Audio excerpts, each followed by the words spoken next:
All right, well, good morning, everyone. We are here in the shop. We're going to tear apart some compressors today and see if we can find some good stuff that's broken, overheated, bent, scarred, marred, that kind of stuff like that. It's always a good thing to see when we do compressor teardowns. Now, we know nothing about this compressor. This was a returned compressor. It was a failed compressor, and I'll show you how I know that here in just a few. But other than that, we have no history on this compressor. We don't know if it was in a refrigeration condensing unit or if it was in a air conditioning rooftop piece of equipment or something like that. There will be some telltale signs about the compressor when we look at the model number. We'll go over here in a couple. But we don't know the history behind that, and that's probably the advantage that a technician would have in the field, is he would have a system in front of him after he's taken a compressor out. And the key is to encourage that technician or technicians to get into this compressor a few. Maybe they just take a valve plate and a head off. Maybe they pull an oil pump to take a little look and see around. So we want to encourage folks to get into the compressors. It's really essential after you've put a new compressor in, because you don't want the new compressor to fail or meet the same death as the last compressor that was in here. All right, so let's kind of take a little look at a couple things. I know they replaced the compressor with this system. It just wasn't an abandoned piece of equipment because the suction service valve has the cap off of the replacement compressor. They take the service valve off, they take this cap off of the service replacement compressor, and they put it back on to here so they can seal that compressor up for transportation. Same thing would be the discharge port up here on top of the head. It also, you can see it's the shiny compressor from the service replacement compressor was there too. So we do know they changed this compressor, so we're going to assume that this thing at least has been condemned or said it was no good or it failed. So we'll do a little more digging and exploring and kind of doing that. Next thing I want to touch on is where the sight glass is. And the sight glass down here gives me the indication and tells me that's the original sight glass that came on this compressor. So the one thing I do know that this thing was probably not on a supermarket rack or any kind of system that had an oil return, because I would have the new sight glass cover on there if that was the case. Someone has been wise enough to put this fitting into the crankcase also. This does a couple of things. It gives them an entry point where they can add oil if need be, and it also allows them to be able to take a possible pressure reading of true crankcase pressure and not just the suction pressure, because there can be a difference between true suction and crankcase pressure because of interior designs inside the compressor. So anyways, let's look at the model number. That's probably the first thing you want to do as a technician, is take a look at this model number. Now, model number tells you a few things. This is a 2D. Now what that tells me, that's a 2-cylinder discus compressor. All right, the third digit tells me the displacement of the valve plate. So the fourth digit talks about the model variation. So the fourth digit here is a 3. So they have made 3 engineering changes to this compressor from its original design and intent. So this is not an older compressor. This is a newer compressor. Don't know if it's the most latest, greatest, but that tells us that is the third family, or within the third version within the family. The fifth digit, which happens to be an R in this case, tells me the temperature application. So if I go to the electrical handbook and I look up the R, that tells me this thing was rated at the 45-degree evaporator and 130-degree condensing, which tells me that was a high temperature application or an air conditioning application. So we're going to assume at this point here we can say this is definitely a high temp application and was probably in an air conditioning system. Now the next 3 digits is a 78K. What that means, the 78 is a numerical number that matches capacity, and then the K is a multiplier that tells me what to multiply the first 2 numbers by. So in this case here, this is a 78,000 BTU high temperature air conditioning application. All right, so we got found out a little bit about where the application was used at or what it was used for. The last digit in the model number is an E, and that tells me that's polyol ester oil or POE oil. So that my model number gives me my mechanical information.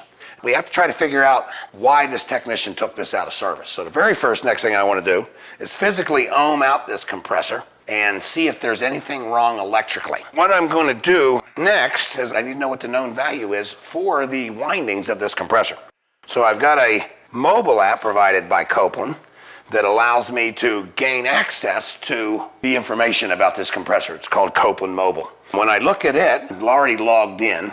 I got a place where I can either physically enter a serial number, or I got a scan feature that I can push and then come here to the barcode, and hopefully this will register that, and that will put all the information in there for me.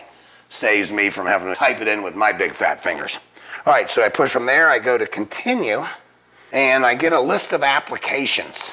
I got R22, got 407A, you know, there's some other variations through here. I get into different temperature applications also, but let's go ahead and call this, since it did come with POE oil, and it probably was a newer piece of equipment manufactured after the cutoff date, let's go with 407A as the refrigerant for this. I do not know that, but that's going to be my best guess. Since it had POE oil in it, if it was a service replacement for 22, it may not have come with POE oil. So I'm going to go ahead and push the 407A, and that's going to give us a screen that allows us to see mechanical, electrical, performance, etc. like that. What I want to go to here is the electrical part. And I have a summary. I got some other various things. Being three-phase, I don't need start caps, run caps, potential relays, etc. But I do want to find the winding resistance. Okay, so in this case here, the resistance for this particular compressor is line to line 0.386. So I'm just going to call that 4. Let's keep the numbers round and make life easy. The meters typically have a little bit of a fudge factor in them and things like that. So anyways, so we're going to look for about 4 ohms of resistance across each 3 legs of this particular compressor. The next thing I want to kind of look at this point here is going to be to make sure my ohm meter itself physically will zero out. And I see that it kind of stops at about 0.1. So we'll have to subtract 0.1 from whatever reading we get so we can see if it matches the reading that's in there. So let's go from L1 to L2 first. And I got to make sure you get a good connection. If you need to clean the connections in any means or ways, that's always the best thing to do too. Okay, and we get a reading of approximately 0.4.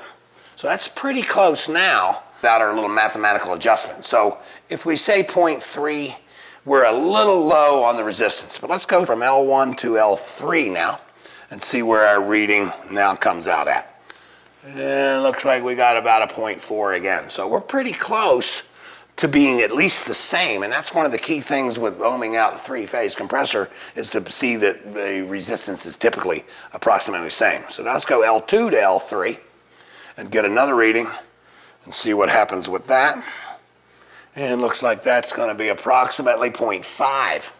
So a little slight difference between that phase, but it looks like they're giving us a plus or minus 7% on that. We had a high pod, or we had maybe a little more accurate ohm meter, we might be able to nail this thing down. But I'm going to say that basically we know this compressor isn't open. Let's double check and make sure it's not grounded. Let's find a shiny metal piece on there. We stay at OL. Let's go to L2, same thing, OL. Back to L3, OL, open line. So we know the compressor is not open, and we know the compressor is not grounded. There's a slight difference in the resistance value, but I'm going to assume it probably wasn't enough to condemn a compressor. So chances are that we're going to be looking more at a mechanical issue than we are an electrical, but we have to dig in here a little bit deeper and see what we find. So that's 2 things we want to kind of look at from here. One of the first things we want to do is probably go ahead and take this head off. We have pre-loosened all the bolts. I'm going to take all the bolts out, throw them into the box here.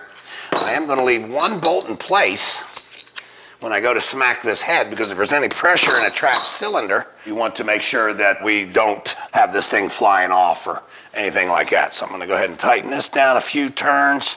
We're going to give our head a wrap. That's loosened the head up. The valve plate, I can remove my bolt. If there was any pressure in there, it probably would have been released. We can remove that. Now we see the head. We inspect the inside part of the head at this point. And I'm seeing a little bit of carbon, slight amount of oil in there. So we know this thing was pumping oil. So we got that. But it's a little carboned up slightly, not terribly. The next thing I want to do is take a quick look at this valve plate. I see the backers for the discus discharge. I see a little bit of discoloration on there. Now what I'll do is I'll wipe this a little bit and see if that is removed. And that come off pretty easy. So I have to lean a little more towards some possible contamination in this system than a true overheat situation at this point. I'll wipe off a few other places. I do got a little discoloration, so this thing has seen a little bit of heat, but that's what happens with a compressor running in the middle of the summer somewhere. up here in the state of Washington or the state of Idaho where we're at. So anyways, we kind of there. All right, next thing I want to do is remove the valve plate itself. That's going to give me a peek into the cylinders and the pistons. So they put a little tab on here to identify temperature application and for you to give that a whack and be able to pull that off. So now we can pull this out of here. We take a slight better look at what's going on from the bottom of this. Now here we see the discharge pucks. Don't see any damage to those. They push up and down. Big spring backer in there, so they're little tubs, but those are fairly flexible. We do see the suction reeds that sit over here like this, and the first thing that crops into my mind is a little bit of copper plating on these things. So my first judgment or first thought about contamination is now starting to be confirmed, though I don't feel the contamination is enough to bring the compressor down right now until we look on the inside of this compressor.